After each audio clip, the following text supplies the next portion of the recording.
Kašnjenje je deo svakodnevnice, ali navike se razlikuju. U globalu se smatra da žene češće kasne nego muškarci zbog dužeg spremanja i priprema. Zato smo pitali danas građane Novog Pazara da li češće kasne žene ili muškarci.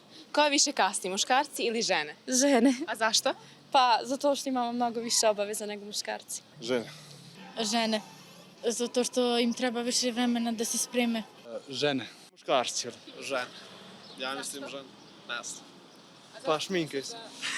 Ali, ne znam, mi uvek kasnimo, na primjer, ja kasnim uvek, ne znam sad. Ko više kasni, muškarci ili žene? Pa muškarci, ali opravdano. Zašto?